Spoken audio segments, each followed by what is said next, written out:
Assalamualaikum warahmatullahi ta'ala wabarakatuh.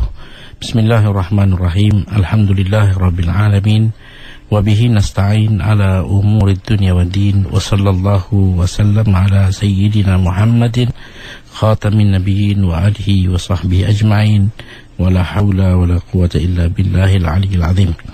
Alhamdulillah, alhamdulillah. Saya terus mengajak para pendengar Radio Hakim untuk kita berusaha lagi.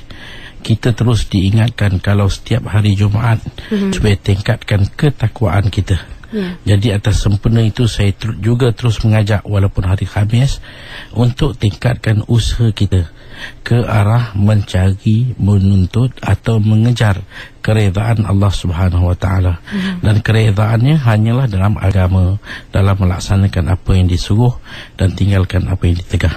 Alhamdulillah, hari ini sebelum kita pergi kepada wudhu, ada satu perkara yang perlu saya ingatkan, iaitu hari yang ke-10, hari Ashura.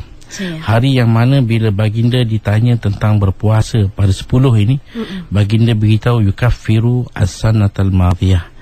Puasa hari ini akan membawa keampunan dosa setahun yang telah lalu. Betapa besarnya kurniaan dan anugerah Allah buat kita. Walaupun 1434 telah pun berlalu, tetapi dia tidak pergi begitu saja. Kita ditinggalkan dengan keampunan dosa.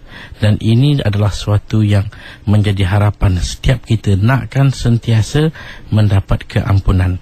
Jadi sebenarnya bulan Muharram ini adalah sebagai bulan pertama kita boleh melakukan ibadat puasa. Memang ada mereka yang telah berpuasa daripada 1 Muharram, dan dia disunatkan sampai ke 11. 1 sampai ke 11. Ataupun kita tak dapat nak ambil 1 sampai 11, ambil 9, 10, 11. Atau 9, 10. Paling last hari inilah. Dan kebetulan hari ini ialah hari Khamis. Maka kita boleh niatkan 2 kalau memang dah jadi sebagai adat kita. Niatkan puasa Khamis dan puasa 10 Muharram. Kalau semalam ada orang telah niatkan qadha, maka dia telah cantumkan 3 dalam satu qadha, niat 9, 10 Muharram dan juga niat Khamis. Ini satu yang kita dapat lakukan pada hari ini, hari yang mulia. Walaupun dalam apa yang kita tahu di Malaysia ni, di setengah-setengah kawasan, di setengah-setengah negeri ada dia punya sambutan tersendiri. Mereka mengadakan masakan bubur. Jadi masakan bubur ni dah jadi satu amalan lama. Jadi amalan ni tidak menjadi apa-apa masalah. Teruskan. Jadi kalau ada ramai-ramai kita gotong royong buat masak, kemudian kita agih-agihkan, itu tak lari sebenarnya. Walaupun itu bukanlah satu yang kita kata sunnah, tapi ada orang kata kaitkan dengan sejarah Nabi Nuh alaihi salam bila dia dapat berlabuh setelah sekian lama berada kapal dia di atas laut, maka mereka telah buat masak ramai-ramai.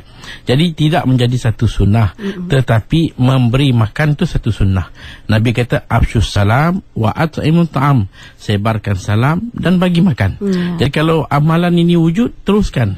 Banyak sebenarnya amalan-amalan di Malaysia yang ditinggalkan oleh ulama-ulama kita, dan amalan ini adalah suatu amalan yang kita sangat elok bila kita mencontohinya, kita kekalkan. Contohnya amalan baca Yasin malam Jumaat, amalan baca Yasin malam nisfu Syaban, amalan zikir wirid selepas solat, amalan tahlil. Amalan ni sebenarnya tidak ada rosak, tidak ada masalah, kerana yang ada ialah zikrullah, yang ada ialah Al-Quran dibaca, tidak ada satu pun yang berceranggah, yang bertentangan.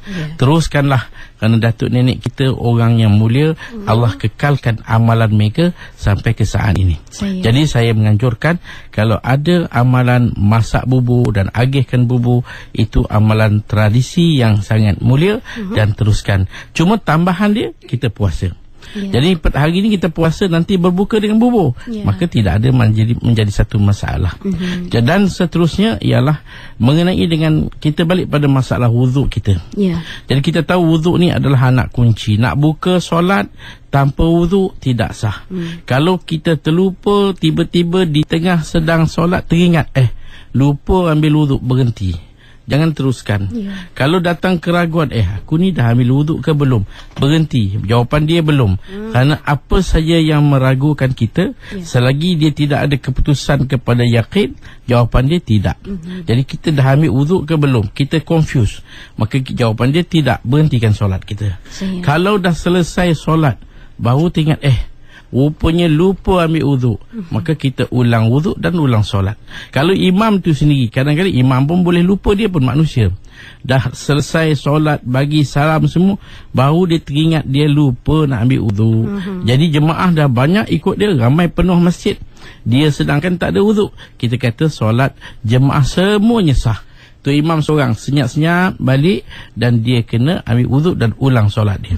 Kalau itu solat Jumaat, dan kebetulan Jumaat tu ramai pula jemaah dia, maka dia pun tak apa, senyap-senyap seorang balik ambil wuduk dan solat zuhur dia.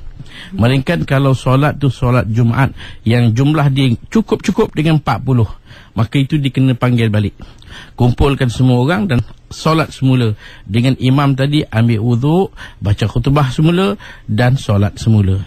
Jadi masalah wuduk ni dia adalah kunci. Jadi macam mana kita nak ambil wuduk? Macam mana cara dia? Maka ulama-ulama telah kaji. Dalam kajian yang penuh amanah dengan penuh kesungguhan, mereka telah merumuskan dalam satu bentuk disebut sebagai rukun-rukun wuduk, ataupun disebut sebagai perkara yang wajib dalam wuduk. Maka ada 6 perkara yang wajib ini dalam mazhab Syafi'i. Kerana kita ni di Malaysia, alhamdulillah mazhab kita Syafi'i. Jadi kita ikut mazhab ni lebih selesa, lebih mudah, kita mendapat panduan yang sah. Kerana mazhab Syafi'i tidak ada satu yang meragukan, satu mazhab yang sudah lama wujud dalam dunia, yang telah ramai ulama-ulama melalui di jalan ini, yang telah pun memberikan satu nama yang sangat mulia bila disebut nama-nama mereka. Jadi kita kata ada rukun wuduk. Berapakah rukun wuduk? Maka untuk kita tahu secara mudahnya dalam mazhab Syafi'i, kita ada 6 rukun wuduk. Jadi saya pergi kepada yang pertama. Rukun yang pertama ialah niat. Niat, kerana kita tahu dalam satu hadis yang pertama dalam kitab Bukhari, innamal a'malu bin niat, bermula sah segala amal dengan niat. Dan niat ni menjadi satu rukun kepada banyak amal. Solat kita kena ada niat, zakat kita kena ada niat, puasa kita kena ada niat, haji kena ada. Kerana ini adalah ibadat. Jadi dalam wuduk pun ada niat. Jadi itu perkara yang pertama. Cuma bila saya cakap tentang niat, saya nak menyentuh sedikit. Niat ni ada 7 tuntutan, 7 pengisian. Jadi mungkin hari ini kita sebut satu dulu. Pengisian niat yang pertama ialah pengenalan niat. Kalau orang tanya niat ni apa, maka kita kata niat kalau dalam ta'arif disebut qasdu syai'i muqtarinan bi fi'lihi, menyengajakan buat sesuatu yang disertakan dengan perbuatan. Sebab itu ulama-ulama kita terjemah perkataan sahaja. Jadi ada orang pertikaian, dia kata apa buat saja-saja, buatlah bagi betul. Sebenarnya saja dengan sahaja berbeza. Kalau kita jalan-jalan tanya nak ke mana, alah saja, itu saja. Ini sahaja. Satu bahasa yang cukup unik. Sahaja aku ambil wuduk, sahaja aku solat. Sahaja tu maknanya satu kemahuan. Jadi niat ni mesti ada kemahuan dan dalam masa yang sama disertakan dengan perbuatan. Bertemu dua-dua ini baru bila dikumpulkan dipanggil niat. Kalau sekadar ada kemahuan, tidak ada perbuatan, itu hanya dipanggil azam. Sebab itu kadang-kadang bila kita pergi masjid, ada orang kata, bukankah kamu daripada rumah tadi niat nak solat? Bukankah kamu daripada wuduk tadi niat nak solat? Sedangkan kita kata itu belum niat, itu hanya azam. Bila kita nak takbir Allahu Akbar, dalam tu barulah hadirkan niat kita. Jadi niat ni pengenalan dia ialah satu kemahuan yang disertakan dengan perbuatan. Bila dikumpulkan kedua-duanya dalam satu, itu dipanggil niat. Inilah hakikat niat yang sebenarnya. Itu dia kalimah kita berkaitan wuduk pada pagi ni. InsyaAllah pencerahan untuk rakan-rakan kita lebih lanjut lagi akan Ustaz kongsikan ataupun jawab persoalan anda di talian 0362051500 atau juga menerusi Facebook di bawah status Tasrinul Ibadah pada pagi ni. Jangan mana terus bersama kita, berhenti rehat seketika Ustaz dan akan kembali selepas ini.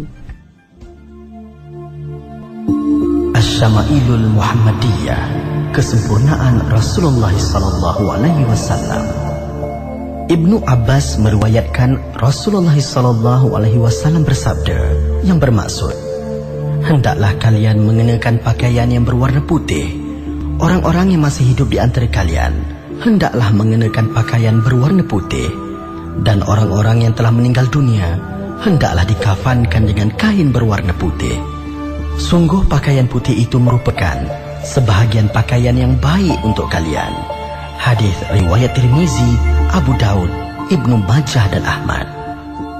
Terima kasih kepada anda terus bersama di Kim FM Pilihan Utama anda. 10.27 pagi. Anda masih lagi bersama dengan saya Mazlina Ismail dan juga Al-Fadhil Ustaz Fazli Al-Yamani. Kita berbicara berkenaan rukun-rukun wuduk. Tadi Ustaz baru cerita tentang niat je Ustaz ya. Ya saya. Panjang lagi sebenarnya. Tapi adakah kita nak raikan dulu pemanggil-panggil kita? Gimana Ustaz? Silakan. Terima dulu ya. InsyaAllah kita dengarkan daripada Ampang, dari Ampang, Puan Nuraini. Seseorang itu berniat, dia sakit, berniat, katalah dia nak kenduri, sampai masa dia nak tukar cara dia niat dia tu ditukar benda lain, boleh ataupun tidak? Yes, yes. Tapi itu kalau kita berniat nak buat kenduri, sebenarnya niat tu dipanggil nazar. Macam satu orang dia bernazar, dia ini syarat dia kena lafaz. Kalau saya sembuh, saya nak buat jamuan kambing, ataupun saya nak tumbang seekor lembu, nak buat makan, itu nazar. Itu tak boleh tukar lah. Dia tak boleh nak tarik balik, saya tarik balik kerana kambing harga mahal. Tak boleh lah. Benda tu kena buat. Kalau kita tak buat, kita kena bayar dia punya fidyah dia. Tapi yang dikatakan niat yang kita sedang perkatakan ni ialah bila kita nak hadirkan dalam hati kita perbuatan yang kita sedang nak buat. Sebagai contoh, kita nak lakukan solat, kita nak hadirkan sahaja aku melakukan fardu solat. Kalau kita nak ambil uduk, kita nak hadirkan sahaja aku mengangkat hadas kecil, sahaja aku mengambil wuduk. Itu yang kita maksud dengan niat yang kita sedang perkatakan. Itu dia. Dan seterusnya kita dengar daripada Kajang, Kak Wan. Assalamualaikum Ustaz. Saya hari ni berpuasa, tapi saya buat satu pembedahan pada bulan puasa. Jadi saya kena qada, tapi saya tak sebut dah pasal sunat Khamis tu, walaupun saya buat Isnin Khamis.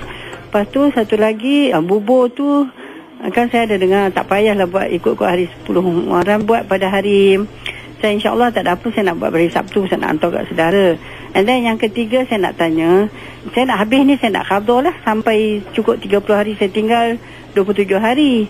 Lepas tu saya nak puasa. Dia saya nak tanya, Isnin Khamis tu saya puasa qada lah, dapat tak sunat Isnin Khamis? Dan ada juga suami saya kata pasal dah sakit, bayar fidyah je lah, tak payah berpuasa. Tapi saya masih lagi boleh berjalan kuat, tak ada penyakit, umur pun taklah tua sangat, pun lebih. Yes. Balik pada masalah, kalau katakan hari ni kita hari kita puasa 9 Muharram, maka kita lupa nak niat hari Khamis, maka niat di pagi ni boleh, tak ada masalah. Niat Khamis dan 10 Muharram, dua dalam satu, kerana dua-dua tu adalah sunat, boleh kita niat pada pagi ni. Dan bubur tadi nak masak bila pun boleh masak. Cuma sempena hari ni kerana ramai orang puasa, kita masak bagi orang buka puasa. Itu satu yang elok. Adapun kita ada qada lama, macam mana kita nak qada ke, kita boleh campurkan. Niat hari ni, cuma qada yang saya kata kena niat malam, kerana dia puasa wajib. Niat malam, dan pagi ni kita niatkan sekali dengan puasa 10 Muharram, boleh. Kemudian masalah dengan yang suami kata awak tu dah tak sihat, awak bayar je lah fidyah. Tak boleh. Dia puasa ni, dia kena qada bayar dengan puasa. Melainkan Kalau sudah tak ada, maka di sana kita boleh ganti dengan fidyah. Tapi kalau kita masih hidup, kita kena qada selagi kita mampu. Kita kena qada puasa kita dengan puasa. Katakanlah Ramadan terlepas, kita tak puasa, qada dengan puasa. Kita tak boleh qada dengan bayar fidyah. Melainkan kita kena denda. Itu pun qada kena dan dicampur dengan fidyah. Macam contohnya seorang ibu menyusu atau mengandung dan dia tak dapat puasa kerana kebimbangan pada anak yang dikandung atau anak yang disusukan, maka dia kena qada dan bayar fidyah. Tentang bayar fidyah itu, dia tidak boleh diganti langsung dengan fidyah dengan puasa selagi mampu untuk puasa. Itu dia. Dan seterusnya Ustaz juga bertanya berkenaan adakah solat sunat Ashura Ustaz? Mengenai dengan solat sunat Ashura, suatu yang tak ada pun disebut dalam mana-mana kitab yang mengatakan kita disunatkan solat sunat Ashura. Macam dulu ada orang tanya tentang solat sunat nisfu Syaban. Tak ada. Dia kalau nak buat solat sunat mutlak. Buat di waktu malam, di lewat malam, bangun dan buat solat sunat. Tak ada masalah, boleh. Tapi nama sunat Ashura itu tak ada. Terima kasih. Dan kita dengar lagi pemanggil kita dari Melaka, Puan Sabaria. Saya nak tanya, tadi Ustaz ada cakap berkenaan dengan niat puasa. Tadi hari ni memang saya puasa, tapi saya hanya baca niat puasa Ashura saja, tapi tak baca niat puasa hari Khamis. Macam mana tu Ustaz? Kalau dah jadi adat kita Isnin Khamis atau baru nak mula, kadang-kadang adat kita ini kali pertama kita nak mula, kita niat insya-Allah setiap Khamis kita nak puasa, maka sekarang ni boleh niat. Selagi sebelum zawal boleh niat pada waktu sekarang ini. Kita dah niat semalam untuk 10 Ashura, campurkan niat satu lagi, iaitu niat Khamis. Boleh, tak ada masalah. Terima kasih. Seterusnya Ros dari Bangi. Saya nak tanya, kalau kita was-was dalam niat ketika sedang solat, ia boleh membatalkan solat kan? Lepas tu saya nak tanya, adakah ini bermakna kita kena berhenti solat, atau boleh tak kalau kita teruskan saja solat tu sebagai solat sunat yang mutlak? Kalau kita was-was misalnya wajib ke fardu ke sunat ke asar ke maghrib ke? Kalau kita was-was, ini satu penyakit bahaya. Sebenarnya penyakit ni jangan kita beri dia ruang, jangan kita beri dia tempat.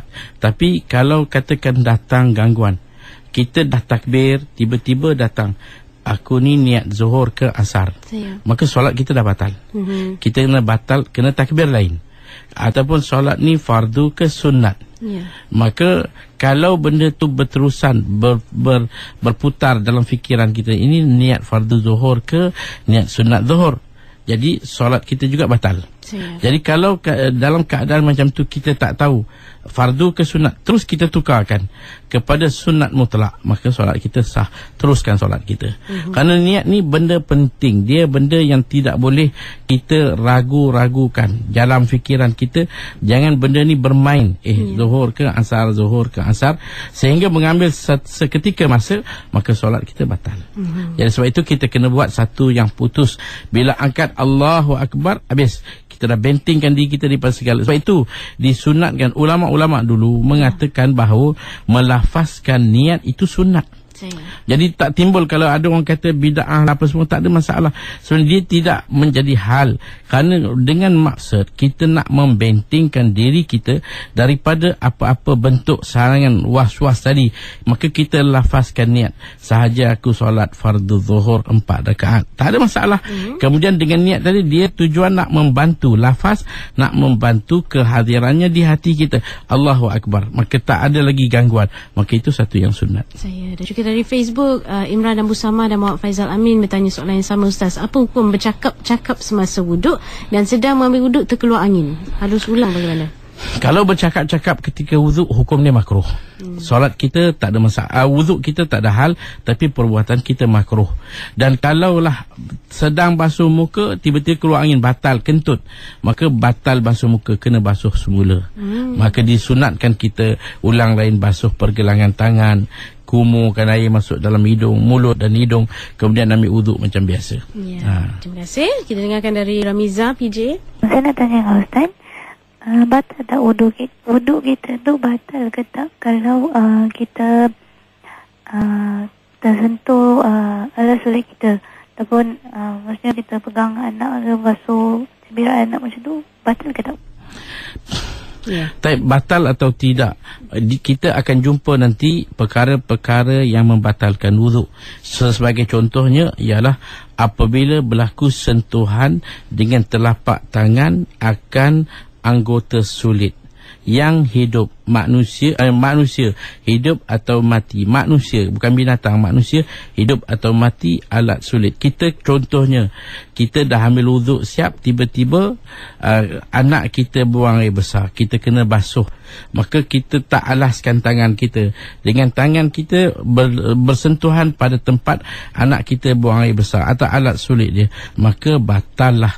Kalau kita balikkan dengan belakang tangan atau kita alaskan dengan pakai sarung tangan, kita basuh, maka itu tidak batal. Terima kasih Ustaz. Dengar lagi dari Ampang, Cik Muhammad. Soalan saya yang pertama, saya tanya, kalau waktu kita solat, waktu kita niat untuk ambil wuduk tu, kalau kita tak yakin, boleh ke kita niat lebih bersekali? Okey, soalan yang kedua pula, saya tanya, waktu kita semayang, kalau kita jadi makmum masbuk, waktu kita semayang dengan imam tu, waktu kita baca tahiyat dengan imam tu, kita baca tahiyat awal ke tahiyat akhir. Dan yang ketiganya, kalau macam kita sembahyang dengan imam, tapi biasa lepas rakaat yang kedua tu, waktu imam baca Fatihah rakaat ketiga, biasa imam macam cepat dan kita akan lambat. Jadi macam mana tu, kita nak kena berhentikan Fatihah ke macam mana, dan terus rukuk dengan imam? Kalau kita tak yakin, ini satu, macam saya sebut tadi, ini satu masalah. Kenapa kita tidak boleh yakin? Kita sahaja, kita niat sahaja aku ambil wuduk kerana Allah, kita lafaz Melayu lah. Kemudian bila kita kenakan air pada mana-mana bahagian muka, maka terlintas dalam hati kita bahawa sahaja aku mengambil wuduk kerana Allah, sahaja aku mengambil wuduk, itu pun dah cukup. Maka benda tu dah selesai. Jangan nanti aku niat tak niat, maka kita basuh sekali lagi, itu jadi dah kena tipu. Bila dah kena tipu, dah masuk dalam perangkap. Bila masuk perangkap, habis kita akan jadi mangsa kepada syaitan. Sebab itu jangan layan syaitan. Ambil ilmu, panduan ilmu ulama dah beritahu dalam kitab-kitab mereka, dan ustaz-ustaz menerangkan pada kita, kita terima. Jangan kita nak ikut dengan apa layanan nafsu kita ataupun fikiran kita. Masalah yang kedua, kalau kita terlewat, imam duduk tahiyat akhir, kita duduk tahiyat awal, kalau kita nak baca sampai habis ke, nak baca separuh ke, kalau kita tengok imam tu panjang, kita baca sampai habis pun tak ada masalah. Dia tak batal. Kita sementara nak tunggu imam bagi salam, kita nak bangun, kita baca ikut imam sampai habis. Kalau kita duduk diam, nanti lain pula ingatan kita, baca je lah. Kemudian mengenai dengan imam cepat, kalau imam cepat, dia baca Fatihah laju, dan kita kena baca sama seiring dengan imam. Jadi kalaulah ruang masa kita sebenarnya cukup, tapi disebabkan kelewatan kita, maka menyebabkan imam berrokok lebih awal.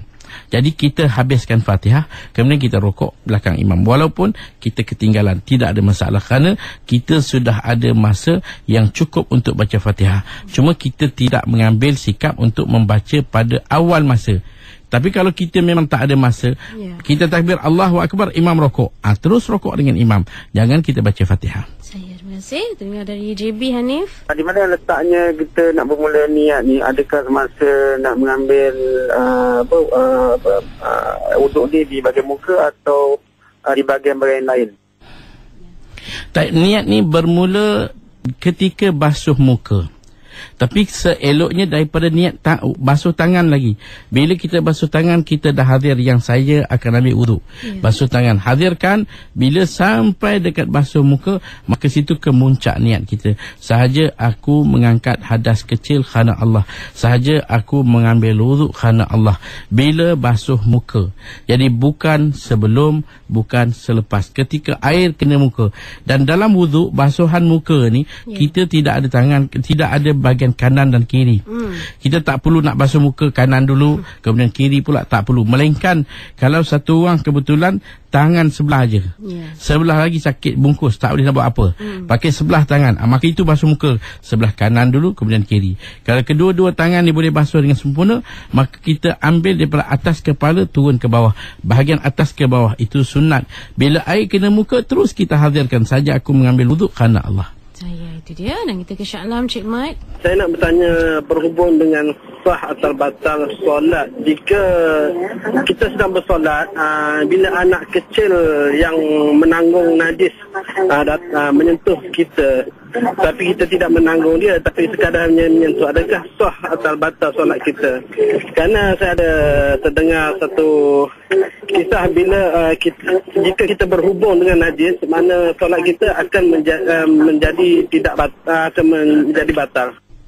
Yes, yes. Baik.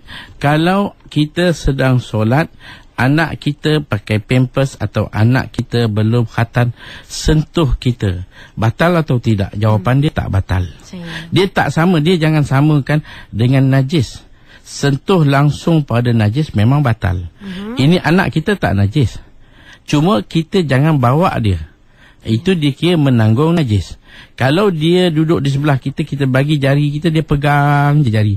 Dia solat dengan bapak dia pegang jari bapak, tak ada masalah.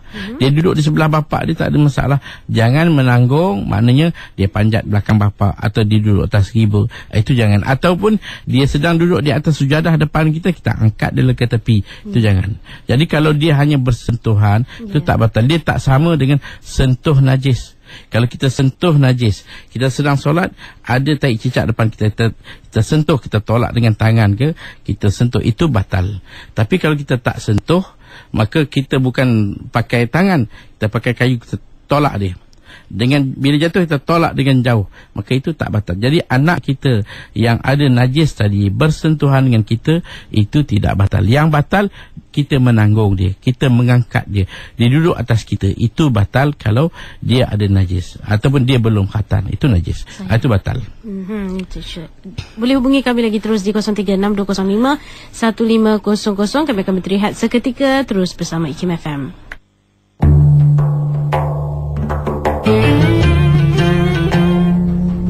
An Uqbah bin Amir radhiyallahu anhu anin Nabi sallallahu alaihi wasallam qala ma minkum min ahadin yatawaddau fayusbighu alwudu thumma yaqulu ashhadu an la ilaha illallah wa anna muhammadan abdullahi wa rasuluh illa futihat lahu abwabul jannah as-samaniyatu yadkhulu min ayyiha syaa. Daripada Uqbah bin Amir radhiyallahu anhu, Nabi sallallahu alaihi wasallam bersabda, tidak seorang pun daripada kamu yang berwudu dan melebihkan basuhannya kemudian berdoa, aku bersaksi bahawa tiada Tuhan yang disembah melainkan Allah, dan Muhammad adalah hamba Allah dan utusannya, melainkan dibukakan untuknya 8 pintu syurga. Ia boleh memasukinya melalui pintu yang ia kehendaki. Riwayat Muslim. Terus bersama di IKIM FM, pilihan utama anda. Kita masih lagi bersama dalam rancangan Tahsinul Ibadah bersama Ustaz Fazli Al-Yamani pagi ini, dan bicara berkenaan rukun-rukun wuduk. Dan sebelum kita bersama dengan rakan-rakan pendengar kita lagi, Ustaz, ramai yang menghubungi kita, masih ada yang mohon pencerahan pada Ustaz perkara-perkara yang membatalkan wuduk, Ustaz. Perkara-perkara yang batalkan wuduk dalam mazhab Syafi'i ini, antaranya kita kata bila keluar sesuatu daripada dua jalan, depan atau belakang, apa saja selain daripada mani, maka batal. Dia makna keluar. Kalau masuk tak batal. Dia beza dengan puasa. Puasa keluar tak batal, masuk tu batal. Itu dia punya kedudukan dia. Antaranya juga ialah bila hilang akal. Hilang akal ni dalam arti kata pengsan ke, ataupun gila ke, ataupun tidur yang tidak tetap. Dia sambil mengiring, sambil baring, atau bersentuhan dengan orang yang bukan mahram, yang mana kita boleh kahwin. Makna bukan mahram ni persentuhan yang bukan orang yang kita boleh kahwin lah. Maksudnya kalau takdir dia tu belum kahwin lagi, memang kalau dah isteri orang macam mana kita nak kahwin. Tapi kalau takdir dia tak kahwin ni, kita nak kahwin dengan dia boleh tak? Takdirkan sekarang ni dah tua, mana nak kahwin dengan orang tua. Tapi kalau takdirkan dia muda sama dengan kita, boleh kahwin tak? Boleh. Makna sentuhan tu batal. Sentuhan mana? Sentuhan pada bukan pada kulit. Kalau kulit pada kulit itu batal. Kalau bukan kulit tak batal. Rambut, gigi, kuku itu tak batal. Kemudian bersentuhan alat sulit. itu batal. Ini mazhab Syafi'i. Jadi kalau lain pada tu tak batal. Keluar muntah tak batal. Ataupun apa-apa yang lain, macam ada setengah mazhab ketawa yang kuat kalau dalam solat boleh batal wuduk. Tapi mazhab Syafi'i tak batal. Terima kasih pencerahan Ustaz. Dan kita dengar lagi pemanggil kita seterusnya, Fiza dari Pahang. Assalamualaikum. Saya nak tanya, andai ada anak yang tidak sah taraf, tak kira daripada adik ataupun adik-beradik, macam mana apabila bersentuhan, andai kata dah dewasa, bersalam dengan ahli keluarga, mak atau bapa saudara, sama ada batal atau tak wuduk? Type anak tak sah taraf, dia sebenarnya dia memang anak mak tu. Jadi semua yang berkaitan dengan mak itu, maknanya kakak mak, abang mak, adik mak, maka itu tak batal. Katakanlah sebagai contoh, mak ni dia ada kakak, maka anak yang tak sah taraf tadi bersentuhan dengan kakak mak dia, itu tak batal. Tapi kalau sebelah bapa dia, itu batal. Kerana dengan bapa tu sendiri pun batal. Katakanlah anak, memang itulah bapa yang membuat angkara dia dilahirkan, tak ada orang lain dah, memang mak dia ni tak ada orang lain, itulah laki-lakinya. Cuma angkat nikah tadi agak lewat sikit, mak sudah ada isi baru angkat nikah. Bila angkat nikah dalam keadaan macam itu, maka dia, status dia ialah dia bukan anak bapa. Jadi bila bukan anak bapa, sentuh dengan bapa itu batal. Jadi kalau abang adik itu batal. Itu demi kedudukan dia. Baik, terima kasih Ustaz. Dari Ampang Penuraini. Assalamualaikum Ustaz. Saya nak tanya pasal saya pernah macam baca sumpah lah, bersumpah yang saya takkan jumpa dia seseorang ni yang saya sangat-sangat marah. Lepas tu dia jatuh sakit dan saya tak tahu macam mana saya nak, sama ada saya boleh pergi jumpa dia tanpa saya hilangkan sumpah tu, ataupun saya ada baca pasal puasa kifarah. Boleh Ustaz terangkan pasal puasa kifarah ni? Baik. Tapi kalau kita dah bersumpah atas masalah kemarahan tadi, wallahi saya tidak akan pijak rumah awak, saya tidak akan jumpa awak, saya tak, itu kita bersumpah. Tiba-tiba hari ni kita dengar dia sakit, dia berada dalam rumah yang kita sumpah kita tak nak pijak, dia sakit. Jadi apa nak buat? Kita nak berpegang pada sumpah kita, sedangkan orang ni orang yang mana kalau kita pergi jumpa dia, mungkin dia antaranya boleh jadi sebab kepada kesembuhan dia. Oh, terasa dia, kawan ni dulu musuh ketat saya, datang ziarah saya, maka dia terasa terbuka hati. Mungkin kalau ada benda-benda dendam semua dah jadi masalah, selesai. Jadi kita rasa nak berpegang pada sumpah ke nak langgar? Maka jawapannya langgar sumpah. Pergi jumpa dia. Jadi kita pergi jumpa dan beri salam. Kalau ada salah silap, minta maaf dan maafkan. Jadi macam mana kita dah langgar sumpah kita, maka kita bayar saja fidyah kita. Apa fidyah dia? Ialah kita bagi 10 cupak kepada 10 orang miskin, ataupun 10 pakaian kepada 10 orang miskin. Kalau tak mampu kedua-duanya, kita puasa 3 hari. Itu dia punya kedudukan dia. Baik, terima kasih Ustaz. Farid dari Johor. Tanya ni, kalau imam pakai mic, jadi ada ketalinya yang kalau tak cecak tu sembahyang imam batal. Taib, kalau mic ni panjang dan taib cicak ni satu najis yang kita tak dapat elak. Selalunya kalau dekat-dekat ni kita nampak, buang je lah. Tapi kalau panjang dalam pipe-pipe yang kita tak nampak tu, maka itu benda tak ada masalah. Jadi solat kita sah, tak ada masalah, boleh. Baik, insyaAllah. Ramai orang Terengganu call kita hari ni Ustaz. Nurul dari Terengganu. Saya nak tanya pasal wuduk. Ambil wuduk ketika subuh. Ada saya dengar Ustaz kata tak boleh berus gigi.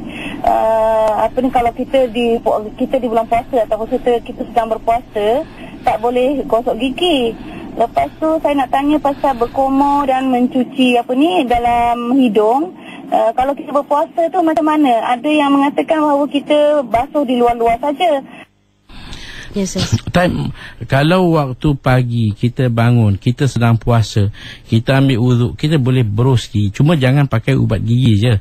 Kita berus biasa kosong, tak ada masalah. Bersugi pun tak ada masalah. Kalau berkumur pun boleh. Cuma dalam puasa jangan berkumur berlebih-lebihan. Macam sekarang kalau kita tak puasa, terutama bangun pagi kita sampai berlebih, sampai kita tekak kita sana, dia jadi macam air itu berputar-putar menyucikan kita punya tekak kita, itu sesuatu yang dituntut. Kalau kita puasa jangan.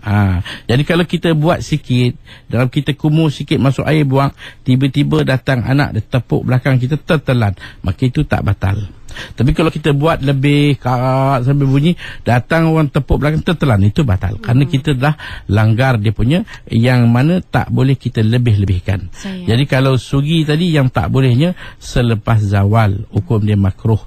Itu dia punya kedudukan. Terima kasih. Ros dari Ipoh. Saya nak tanya, apa hukumnya kalau kita uzur tapi kita ambil air solat? Sebab kita setiap malam kita dah biasa sebelum tidur kita ambil semayang. Jadi apa hukumnya kalau kita uzur? Seorang perempuan dalam keadaan uzur tak boleh mengambil wuduk. Hukum dia haram. Kerana kita akan jumpa dan kita akan perkatakan bahawa antara syarat sah wuduk ialah bersih diri daripada haid dan nifas. Kalau kita dalam haid atau kita dalam nifas, kita tidak boleh mengambil wuduk. Tak boleh. Melainkanlah kalau kita nak ambil wuduk juga bila kita dah habis haid tapi belum mandi. Haid dah berhenti, dah kering dah, memang nak mandi ni, maka kita nak mandi. Memang sebenarnya dalam kita nak mandi wajib angkat hadas ni, sunat ambil wuduk dulu. Jadi dia dalam haid cuma belum mandi saja lagi, dia ambil wuduk, kemudian dia mandi, maka itu boleh. Wuduk untuk mandi angkat hadas besar, itu boleh walaupun dia belum mandi. Jadi dia dah kering haid atau kering nifas, jadi dia ingat sekarang ni nak mandi untuk angkat hadas haid dan hadas nifas, maka disunatkan dia ambil wuduk ketika itu boleh. Tapi kalau nak keadaan biasa dalam keadaan uzur, jangan ambil wuduk, tak boleh. Okey, dari Facebook Din bertanya, Assalamualaikum, Ustaz, menyedari salah satu anggota tidak basah apabila kita selesai wuduk, adakah perlu mengambil semula wuduk atau basuh anggota berkenaan saja? Kalau kita dah ambil wuduk, katakan basuh muka, basuh tangan, tiba-tiba bila dah selesai solat lah, kita tengok di satu kawasan tangan kita ada benda yang telah menghalang air. Contohnya tadi ada cat, kita tak perasan, tengok-tengok ada cat, tumpukkan cat. Jadi macam mana nak buat? Kita kata wuduk kita sebenarnya tak ada yang batal, cuma tidak sempurna. Kerana bila kita faham dalam wuduk ni, dia selagi tak sempurna muka, basuh tangan tak ada makna. Selagi tak sempurna tangan, sapu kepala atau basuh kaki tak sempurna. Jadi sekarang ni apa nak buat? Tanggalkan cat yang ada, kemudian ambil air, basuhkan kawasan itu saja. Tak perlu nak ulang lagi dah, wuduk kita sah, cuma tak sempurna. Kita tanggalkan cat, ambil air, basuh situ. Lepas itu kalau tangan, maka kepala, anggota berikutnya kita sapu kepala, basuh kaki. Kena ulang kepala dan kaki, sebab dalam mengambil wuduk perlu kepada tertib. Terima kasih Ustaz. Kita dengarkan dari Harith Terengganu. Sah tak wuduk kita kalau lepas kita buang air besar dan tangan kita ada bau najis walaupun dah suci, sah atau tak? Dan yang kedua, untuk niat niat mandi wajib ni, dia sama tak kalau kita mandi wajib ataupun mengangkat hadas besar dan mandi junub, sama atau tak? Tangan kita kalau kita dah basuh air besar, dah basuh tapi masih ada bau dekat tangan, maka tangan kita masih belum bersih. Melainkan kalau kita basuh pakai sabun pun tak hilang, maka dimaafkan. Atau warnanya kita basuh macam mana pun tak hilang, itu dimaafkan. Kalau dah sampai, tapi kita belum basuh lagi, kalau dah bersih-bersih tapi masih ada bau, cuba kita letak sabun shampoo, hilang bau dia. Maka kalau dalam keadaan masih ada bau, maknanya masih ada najis. Macam mana kita nak basuh muka kita jadi najis, anggota kita jadi najis. Jadi kerana najis ni, dia adalah satu warna atau suatu yang berbau atau suatu yang ada rasa. Jadi kena bersihkan tangan, basuh, sabun bersih dulu, barulah. Kemudian dalam kita mandi, kita ada hadas besar, junub dipanggil. Mungkin perempuan, dia ada junub. Lepas tu dia ada haid. Lepas tu dia ada nifas.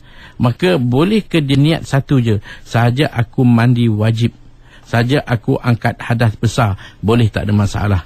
Sekali mana semua ni wajib mandi, walaupun berbagai hadas yang berbeza, tapi hukum dia wajib mandi. Ataupun dia meniatkan sahaja aku angkat hadas besar, maka hukum dia boleh, tak ada masalah. Baik, terima kasih. Kita dengarkan dari Habibah Negeri Sembilan. Hanya pasal hari ni puasa tapi masa ambil wuduk tadi tak sengaja ambil semayang kat telinga tu, macam air tu masuk, tangan tu termasuk dalam telinga, ambil wuduk kat telinga tu, macam tak sengaja air masuk. Jadi tapi air masuk telinga ni, kalau kita sengaja titikkan dia, atau kita tahu memang kalau kita mandi memang air masuk, itu jangan. Tapi kalau sekadar jari kita masuk dalam telinga, yang dilarangnya dalam, bukan kat luar ni. Kalau telinga kita letakkan jari kita kat luar ni, ini masih dikira luar, tak batal. Jadi yang kita titik masuk ke dalam, itu kalau sengaja baru batal. Jadi kalau sekadar luar tak ada masalah, tak batal. Puasa kita tak batal. Baik, Hairul dari UK Perdana. Saya nak tanya, macam kalau kita pergi buang air kecil lah, tiba-tiba air tu terpecik pada seluar kita ke baju kita, kalau lepas tu kita pergi solat, adakah solat kita tu batal ke ataupun sah ke ataupun tak sah? Kalau percikan yang halus tak dapat dikesan, maka itu dimaafkan. Tapi percikan yang kena, kita tahu nampak basah dia, air kencing tu nampak basahan dia, maka itu najis. Kalau kita pakai seluar yang najis, yang kita tidak siramkan balik, kalau kita pergi dekat pipe, kita siram air itu turun, maka tak ada masalah. Kalau kita tak siram, kita pakai, samalah dengan kita berpakaian dengan pakaian najis. Hukum solat kita tidak sah. Terima kasih. Kita ke Johor, Ustaz Puan Nur. Nak tanya Ustaz dua soalan. Pertama, saya ada anak kecil yang masih memakai pampers. Apa hukumnya kalau saya sedang solat, anak kecil saya lalu atau duduk di sejadah ketika sedang solat? Yang kedua, saya kadang-kadang bila kita terlalu letih, bila solat terlelap seketika, sah atau batal solat saya? Terima kasih Ustaz. Yang pertama, anak kecil kita lalu atau duduk, ini tak ada masalah. Kalaupun dia pakai pampers, dia buang air besar lah katakan, tapi dia tak duduk atas kita, dan dia tidak, kalau sentuh pun tak ada masalah. Jangan kita angkat dia atau pegang dia. Maka itu yang boleh batal. Kalau sekadar dia duduk sebelah, dia tak usik mak dan tak ada najis yang keluar, maka solat sah. Kemudian yang kedua tadi, letih itu, kita letih, terlelap. Terlelap ni dalam keadaan kita tetap, kita jangan terlelap yang membuat masa yang lama, macam tersentak sekejap, itu tak batal. Jangan tidur yang boleh menghilangkan akal, itu batal. Baik, kita ambil pemanggilan terakhir Ustaz dari Bangi, Pak Nurul. Soalan saya, macam mana dengan orang yang ada masalah silsilatul baul, tentang wuduk dan kat mana boleh tahan wuduk dia tu? Orang yang silsil baul ni, ini selalunya saya selalu sebut, kita kata orang yang sudah uzur tua. Orang yang sudah tua memang bila macam kita tengok pipe air lah, dia sampai kadang kalau kita pusing macam ni pun tak tutup, pusing macam ni pun tak tutup, macam itulah dia sentiasa menitik keluar. Jadi orang macam ni dipanggil orang yang ada umum membalwa, yang dikatakan silsil baul. Apa perlu dia buat? Dia kena ambil, berbeza dengan orang lain dalam dua perkara saja. Pertama, pastikan wuduk setelah masuk waktu. Yang kedua, pastikan wuduk berturut-turut. Jadi sekarang ni dia tengok waktu dah masuk, maka dia bersihkan, kemudian dia balut, dia bungkus, supaya jangan biar benda tu menitik kena tempat lain. Macam dia pakai pampers, dia bungkus, kemudian dia ambil wuduk dan terus solat. Kalau dia jadi imam pun tak ada masalah. Kalau ditunggu untuk iqamat pun tak ada masalah. Cuma jangan tunggu lama. Dia ambil wuduk sekarang, pukul lagi setengah jam, lagi 1 jam baru nak solat, tu tak boleh. Jadi selama mana wuduk dia untuk satu fardu dan untuk beberapa sunat. Buatlah sunat banyak mana pun. Kalau dia pakai insya' dan pakai untuk tarawih, dia boleh, tak ada masalah. Cuma nak buat fardu yang kedua, maka dia kena ambil wuduk semula. Dan terakhir dari Facebook, Ustaz, nak saya kongsikan. Salam Ustaz, Pahit Abdul Aziz bertanya berkenaan hukum batal wuduk sesama suami isteri. Ada khilaf dalam mazhab Syafi'i. Dalam mazhab Syafi'i, sentuhan laki-laki perempuan batal. Suami isteri batal. Walaupun kita kata kita nak kekal dalam wuduk, macam mana cara? Kerana memang dah suami isteri, kita ambil wuduk macam mana pun, nanti bila dah pergi ke tempat tidur mesti berlaku sentuh. Mana kita tak boleh sentuh, jadi wuduk kita batal. Macam mana nak kekalkan wuduk? Kita kata yang penting kita dah mula dengan wuduk. kita ambil uduk, pergi. Lepas tu kalau dah batal, tak ada masalah. Memang kita susah pergi ambil uduk, naik atas katil, sentuh lagi. Bila kita nak tidur. Jadi kita kata pada awal tu kita ambil uduk, lepas tu kita sentuhan dan batal tu tak ada masalah. Tapi memang Abang mazhab Syafi'i mengatakan uduk batal kalau sentuhan suami isteri. Baik, itu dia jawapannya pada persoalan-persoalan yang sempat kita kongsikan untuk segmen pada pagi ni. Memang sebenarnya banyak lagi soalan daripada Facebook dan juga rakan-rakan pendengar kita yang tak sempat kita ambil. InsyaAllah minggu depan kita akan sambung Ustaz ya. Itu pun lebih 20 pemanggil kita dapat raikan pada pagi ni. Saya nak ucap terima kasih pada Ustaz dan mungkin sedikit penutup pada jadi mudah-mudahan seperti mana yang saya sebut tadi, hari ni hari 10, ayuh mereka yang belum sarapan, belum apa-apa lagi pagi ni, niatlah untuk puasa dan teruskanlah puasa. Mudah-mudahan Allah terima ibadat kita insya-Allah. Amin.